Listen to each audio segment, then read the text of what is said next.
저는 올해 45 나이의 가정주부입니다.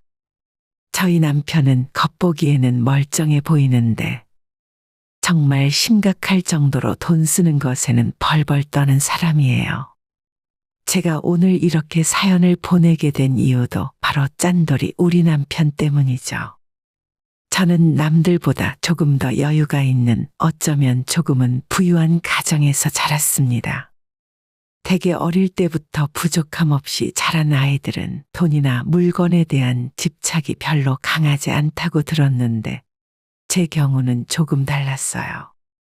내 것에 대한 소유욕도 엄청 강한 편이었고 그에 못지않게 비싼 물건을 충동 구매하는 경우도 자주 있는 편이었죠. 생각해보면 이건 저희 집안 분위기와도 연관이 있는 것 같아요. 저뿐 아니라 엄마부터 그런 성격이고 언니 역시 마찬가지거든요. 그래서 저는 지금 와서 생각을 해보면 정말 철이 없이 살았던 것 같아요. 그때는 평생 제가 돈 걱정 안 하고 살 줄 알았기 때문에 사고 싶은 거 다 사야 직성이 풀리는 제 성격이 전혀 문제라고 생각을 못 했었거든요. 그런데 세상 일이라는 게 정말 한치 앞을 모르는 거더라고요.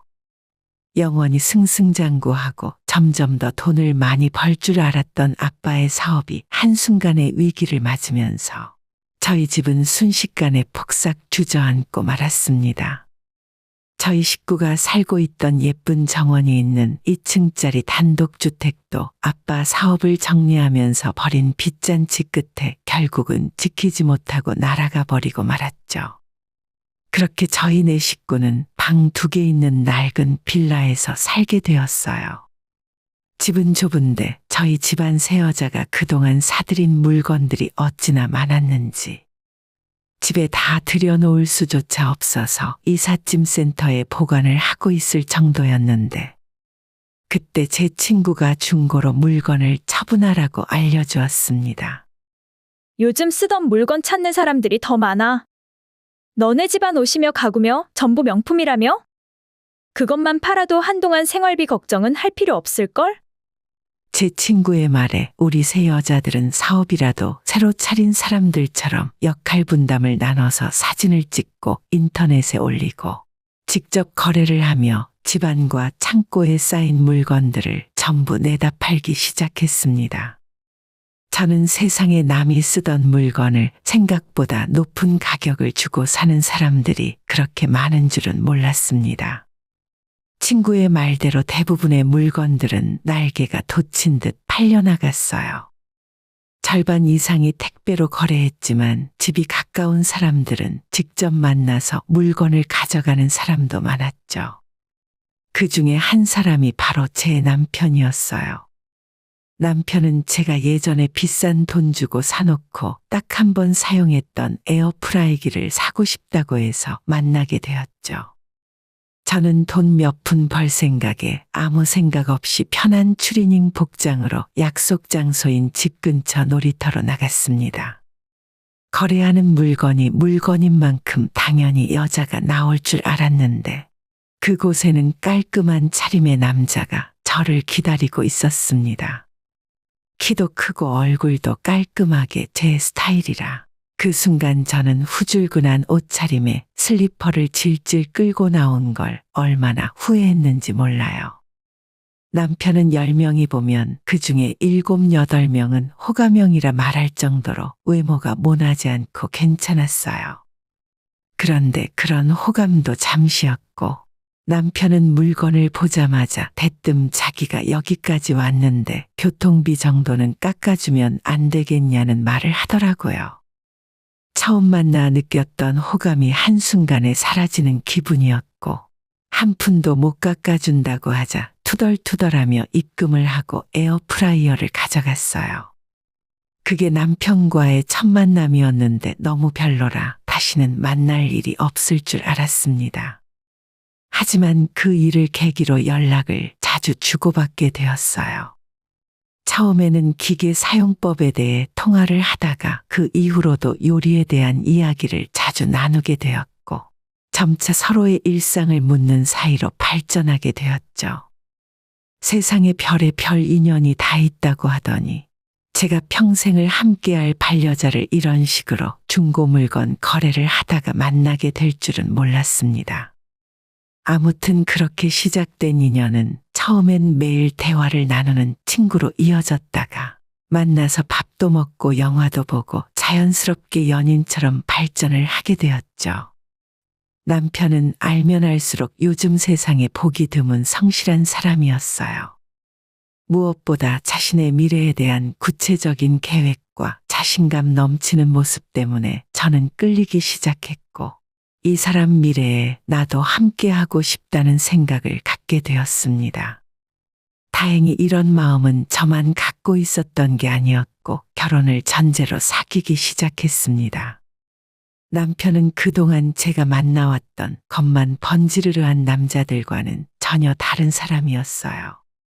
일단 항상 대화를 할 때마다 실속 가성비라는 단어를 입에 달고 살았습니다. 돈이 많이 드는 비싼 데이트보다는 저렴하지만 즐거운 데이트 코스를 매번 자기가 준비해서 오더라고요. 저 역시도 집안 상황이 예전 같지 않았기 때문에 남편이 절약하는 모습이 나쁘기보다는 오히려 좋게 생각이 들었어요. 사실 그때는 잘 몰랐습니다. 절약과 궁상의 차이는 종이 한 장 차이에 불과하다는 것을요. 솔직히 저는 제 안목보다는 남이 좋다고 하는 물건들을 충동적으로 사는 편이었거든요. 반면에 남편은 작은 물건을 하나 사더라도 최저가 비교는 물론이고 이것저것 두루 따져서 신중하게 구입을 하는 편이었어요. 이런 남편을 보면서 저 역시도 돈을 허투루 쓰지 않아야 한다는 것을 배웠죠. 그렇다고 남편이 돈 때문에 궁상까지 떠는 사람은 아니었습니다. 비싼 메이커나 명품을 고집하지 않을 뿐이지 좋은 물건들을 저렴하게 구입해서 잘 쓰고 다니는 편이었거든요. 그러니 주변에서는 옷차림이나 평소 생활의 센스가 좋다는 평가가 많기도 했었죠. 이런 남편과 연애를 하다 보니 저 역시도 조금씩 경제관념에 눈을 뜨게 되었어요. 이제는 쓸모없는 지출은 줄이고 꼭 필요한 물건이라도 할인을 기다리거나 중고로 구매해서 사용하는 정도는 할 수 있었죠. 저의 이런 변화에 가장 크게 놀란 건 다른 사람도 아니라 저희 식구들이었어요. 그리고 남편이 처음으로 우리 집에 인사를 드리러 오던 날 가족들은 이미 남편을 사윗감으로 낙점해 놓은 뒤였습니다. 우리는 만난 지 겨우 1년 만에 양가 부모님들의 결혼 허락을 받고 바로 준비에 들어갈 수 있었어요. 결혼식을 하면 쓸데없는 큰 지출이 많이 생기기 마련인데 저희 남편은 절대로 그런 걸 그냥 대충 넘어가지 않았습니다. 예식장부터 신혼여행까지 웨딩 플래너 대신 본인이 직접 인터넷으로 정보를 찾고 발로 뛰며 계약을 하러 다녔죠. 제 친구들은 저런 남자가 어디에 있냐며 제가 남편을 잘 만났다고 칭찬하며 부러워했어요. 저 역시도 제가 가진 부족한 점을 남편이 알아서 챙겨주고 커버를 해주니 이보다 더 든든할 수가 없었습니다. 스스로도 결혼을 정말 잘했다고 생각했어요. 하지만 이런 생각도 초반에 잠시뿐이었고 결혼한 후에는 확 달라진 생활에 적응해야만 했습니다. 바로 연애할 때와는 차원이 다른 절약의 신세계였죠. 집안에 쓰지 않는 물건에 전원코드를 빼놓는 건 기본이었고 엄연히 보온 기능이 있는 전기밥솥은 그 기능을 사용할 일이 아예 없어졌어요. 밥을 하면 한 번 먹고 남은 건 냉동실로 들어갔습니다. 게다가 냉장고의 효율을 따져서 물건을 꽉 채워놓는 것은 절대로 금지였어요. 무엇보다 제가 가장 참기 어려웠던 건 물건을 새로 하나 구매하려면 집에 있는 못 쓰는 물건 하나를 중고로 팔던지 폐기를 하던지 해야 새로 살 수 있다는 우리 집만의 규칙이었죠. 사정이 그렇다 보니 충동 구매는 절대 할 수 없었고 예전에는 길을 가다 눈에 들어오면 일단 사야 직성이 풀리던 저로서는 큰 고통이 따르더라고요. 사고 싶은 물건이 생기면 집안에 다른 걸 한 가지 처분을 해야 했기 때문에 제 낭비하는 습관이 싹 사라지게 되었습니다. 연애할 때는 그런 절약하는 남편의 모습이 마냥 좋아 보였는데 결혼해서 한 집에 살다 보니 남편의 절약 정신은 제 정신 건강을 괴롭히기 시작했어요. 그러던 어느 날 TV 홈쇼핑 채널을 보던 중 제가 좋아하는 브랜드의 핸드백을 24개월 무이자 할부로 판매하는 걸 보게 되었습니다. 한동안 잘 참고 살았는데 홈쇼핑을 보자마자 사고 싶다는 강한 충동이 들었어요. 저희 집안이 한순간에 몰락하고 당장 안 쓰는 집안 살림을 다 내다 팔았지만 저는 제 핸드백만큼은 단 하나도 팔지 못할 정도로 가방에 큰 애착이 있었습니다. 저는 TV를 보면서 한참을 끙끙 앓다가 도저히 참을 수가 없어서 방에 있는 남편에게 이야기했어요. 여보, 저거 무이자로 하면 한 달에 10만 원도 안 하거든. 내가 결혼하고 지금까지 가방 한 번 사달라 한 적 없잖아. 이번에 하나 장만하면 안 될까? 진짜 좋은 기회라서 그래. 뭐? 가방이 양말이나 티셔츠도 아니고 여러 개가 필요한 거야? 여보는 남자라서 몰라서 그래. 여자들은 옷이나 장소에 따라 바꿔서 들어야 하거든. 글쎄, 난 정말 이해가 안 되는데. 우리 집 냉장고 값보다 비싸잖아. 명품백을 사고 싶다는 제게 냉장고 가격과 비교를 하며 이상한 사람으로 몰았어요. 저는 결국 남편을 설득하지 못했고 그 가방을 사지 못했습니다. 주변에서는 제가 버는 돈이 있으니 제 돈으로 사면 될 텐데 뭐하러 남편한테 허락을 받냐고 했지만 제가 그걸 모르는 바가 아닙니다. 하지만 저희 집의 경제권 자체가 남편이 꽉 쥐고 있었기 때문에 제가 그럴 수밖에 없었던 거죠. 조금씩 저는 남편의 절약 정신 때문에 짜증이 났었고 뭐라도 하나만 걸려봐라 하며 기회를 노리고 있었습니다. 얼마 후 저는 임신을 하게 되었고 남편은 우리 가족에게 아이가 생겼으니 그동안 타던 경차는 팔고 크고 안전한 차가 필요하다며 자기 혼자 덜컥 차를 계약하고 오더라고요. 그래서 기다렸다는 듯 남편에게 따져 물었습니다. 자기는 수천만 원이나 하는 차를 나한테 한마디 상의도 없이 계약을 해. 아니, 당신이 애 낳으면 짐도 많이 넣고 다녀야 하고 지금 타는 모닝보다 크고 튼튼한 차가 필요하잖아. 왜? 당신은 마음에 안 들어? 솔직히 남편의 선택에 불만은 하나도 없었습니다. 그동안 둘이 살 때는 모닝이라는 작은 차를 타면서도 전혀 불편함이 없었지만 아이까지 태어났는데 실속을 따져가며 경차를 타고 다니기는 싫었거든요. 하지만 저는 막무가내로 트집을 잡고 차가 너무 비싼 것 같다고 했더니 남편은 두말 않고 알겠다며 바로 가서 계약 취소하고 오겠다고 하는 겁니다. 괜히 긁어부스럼 만들다가 아이 낳고 경차를 타고 다닐 것 같길래 그냥 못 이기는 척 제가 양보하고 입을 다물었어요.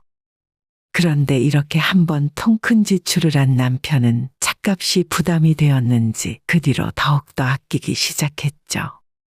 심지어 당장 아이가 태어날 때가 다가오는데 아이용품을 전부 중고로 사자는 소리까지 하는 겁니다. 어차피 아이 태어나면 옷이며 장난감을 얼마 쓰지도 못한다더라. 중고마켓에 보면 새 것 같은 중고를 내놓은 사람들이 있을 거야. 첫 아이한테 입히로까지 남이 입던 중고로 사자는 남편을 보면서 저는 오만정이 다 떨어졌습니다. 그런 제 심정과는 상관없이 남편은 자기가 직접 중고로 아이용품을 하나씩 사들이기 시작했습니다. 나중에는 아이가 먹을 젖병까지 중고로 사오더라고요. 입에 들어가는 꼭지만 새 걸로 사서 갈아 끼우면 된다면서요.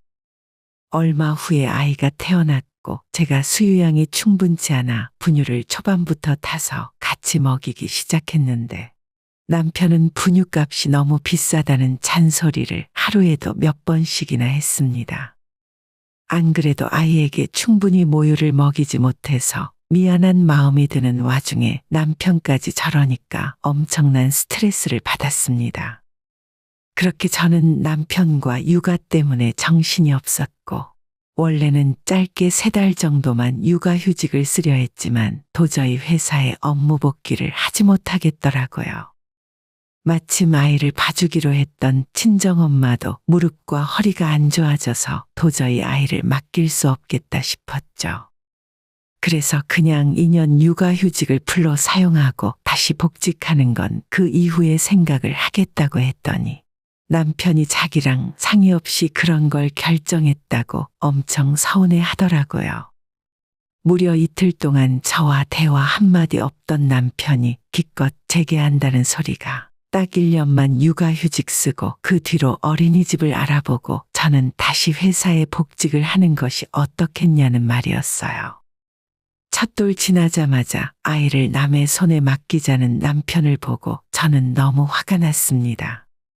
아무리 돈이 중요하고 제가 버는 돈이 필요하다곤 하지만 이건 해도 너무하는 거 아닌가 싶었습니다. 그날 이후로 저는 남편에게 마음의 문을 닫고 집에서 살림을 하는 전업주부가 되었어요. 살림과 육아는 제 생각보다 훨씬 힘든 일이었고 매일 끝도 없이 반복되는 다람쥐 쳇바퀴 돌리는 일이었죠. 하지만 육체적으로는 피곤했지만 마음은 오히려 편했습니다.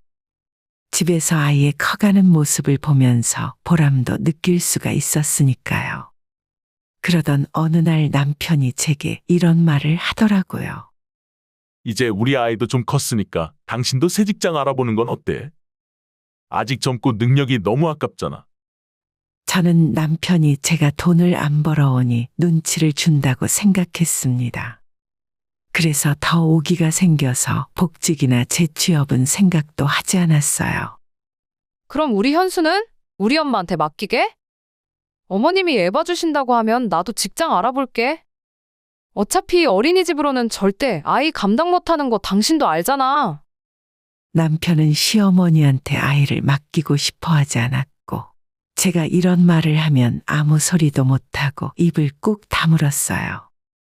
더 이상 크게 싸우지는 않았지만 저희 부부의 애정도 동시에 멈춰버렸죠. 얼마 후 친언니가 밥을 먹자고 해서 나갔더니 그 자리에 제 형부가 될 사람을 데리고 나와 제게 소개를 시켰습니다. 형부는 대기업에 다니고 이미 억대가 훌쩍 넘는 연봉을 받고 있는 능력자였어요. 예비 형부는 제게 잘 보이기 위해서인지 백화점 브랜드의 아이옷을 사왔고, 남편은 그 선물을 옆에서 슬쩍 보더니 얼굴에 화색이 돌더라고요. 와, 이거 진짜 비싼 거 같은데 나중에 중고로 팔아도 돈 좀 되겠다. 진짜 그 순간 얼마나 창피하던지. 이러고 싶지 않은데 형부와 제 남편이 너무 비교가 되어서 기분이 좋지 않았어요. 저는 언니와 식사 자리 내내 인상을 쓰고 있었습니다. 언니의 결혼 이후 저희 친정 부모님은 제 남편보다도 씀씀이가 큰 형부를 은근히 더 반기는 것 같았어요. 솔직히 제가 생각해도 그럴 만하더라고요. 저희 집에 방문할 때마다 부모님께 용돈이나 비싼 선물을 해드렸기 때문에 짠돌이 저희 남편에 비하면 정말 부모님이 좋아하실 만도 했습니다. 결혼할 때도 형부가 전부 다 준비했고 저희 언니는 시댁에서 몸만 오라고 했어요. 친정 부모님이 그 소식을 듣고 어찌나 좋아하시던지. 그제서야 저는 제가 결혼을 잘못해도 한참 잘못했다는 생각을 하게 되었습니다. 형부처럼 여유로운 사람과 결혼했다면 지금보다는 제 삶이 더 낫지 않았을까 하는 생각이 저절로 들었거든요. 언니는 결혼식도 남들 다 부러워하는 호텔에서 화려하게 올렸고, 보기에도 좋았지만 피로연 식사부터 완전히 격이 다르더라고요. 정말 돈이 좋구나 싶었고 솔직히 너무 부러웠습니다. 그런데 제 남편은 이런 제 마음도 모른 채 음식이 너무 맛있다며 제가 입맛이 없어 깨작거리고 있자 제 것까지 가져가서 다 먹어치우더라고요. 창피해서 남은 음식까지 남편에게 다 먹으라 하고 저는 아이와 함께 자리를 옮겼어요. 예전에는 잘생겼다 싶었고 허우대 멀쩡하던 남편은 어느새인가 가성비만 따지며 최저가가 아니면 살 생각도 안 하는 궁색한 아저씨의 모습이 되어 있었죠. 앞으로 어떻게 저 남자랑 계속 살아야 하나 남은 제 인생이 암담하게 느껴졌어요.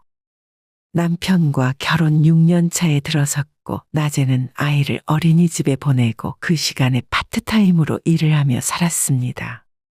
남는 시간에는 공인중개사 시험 공부도 시작했어요. 남편은 그런 제 모습을 보고 마음에 들었는지 잘 생각했다며 칭찬을 아끼지 않았습니다. 제가 어떤 마음으로 시험 준비를 하는지 전혀 모르고 있었죠. 시험이 임박했을 즈음 언니에게 전화가 왔고 저는 얼마 후에 친정엄마 칠순이라는 것도 알게 되었습니다. 너는 엄마 칠순도 까먹었니? 아무리 바빠도 잊을 게 따로 있지. 언니의 그 말의 순간 서글퍼지더라고요. 오죽 제가 생활에 쫓기며 살았으면 내 부모 칠순도 잊었을까 싶었습니다. 사실 제가 공인중개사 자격증 공부를 시작한 건 남편과 이혼을 하기 위함이었고 자격증만 따면 제가 모아놓은 돈으로 부동산 사무소를 차려 경제적으로 남편에게서 독립을 할 생각이었죠. 그리고 시간이 지나 엄마의 칠순 생신날이 되었습니다. 남편은 퇴근 후에 바로 친정으로 오기로 했고 그러거나 말거나 저는 아이와 같이 케이크를 사들고 일찌감치 친정으로 건너갔죠. 그런데 제가 사온 집 앞 베이커리 케이크가 민망할 정도로 친정집 식탁 위에는 정말 고급스러운 2단 떡 케이크가 놓여 있었습니다. 언니와 형부가 준비를 했더라고요. 저는 제가 사온 케이크를 슬그머니 주방 옆 베란다로 감춰 놓았습니다. 곧이어 생신상이 차려졌고 언니와 형부는 엄마에게 5만 원짜리 신권이 한 다발 들어있는 500만 원 용돈 봉투를 건넸어요. 저는 아끼고 모은 제 용돈으로 50만 원밖에 준비하지 못했는데 자존심이 너무 상하더라고요. 그런 제게 언니가 이런 말로 결정타를 날렸습니다. 너희들 힘든 것 같아서 우리가 너희 몫까지 넉넉하게 넣었어. 괜히 부담 갖지 마.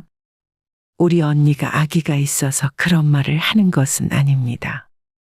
진짜 진심으로 저희 부부를 배려해서 한 말이었겠지만 오히려 그 말을 듣고 저는 기분이 더 상하더군요. 하지만 제 기분과는 상관없이 엄마는 언니네 부부가 드린 용돈을 받고 기뻐하셨어요. 너가 그래도 장녀라고 늦게나마 시집 가더니 철이 들었구나. 아무튼 고맙다. 이서방도 고마워. 잘 쓸게. 엄마는 눈앞에 있는 두둑한 현금을 보며 입꼬리가 귀에 걸릴 정도였죠. 하필 그때 남편이 퇴근을 하고 뒤늦게 도착했습니다. 그리고는 밥도 못 먹고 다니는 사람처럼 자리를 잡고 앉아 허겁지겁 음식부터 입에 밀어넣기 시작했죠. 그런 모습을 보니 엄마가 큰 사위 앞에서 창피했는지 표정이 안 좋아졌어요. 김서방이 늦게까지 밥도 못 먹고 일을 하다 왔나 보네. 어떻게 미역국이라도 더 떠다 줄까? 당연히 더 주셔야죠.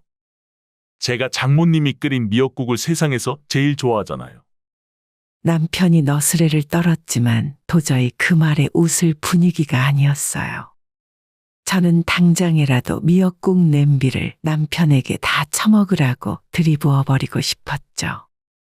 돈 관리 잘한다고 하길래 경제권을 통째로 넘겼더니 장모 칠순의 빈손으로 와서 거지처럼 밥부터 먹는 남편을 더는 두고 볼 수 없었습니다.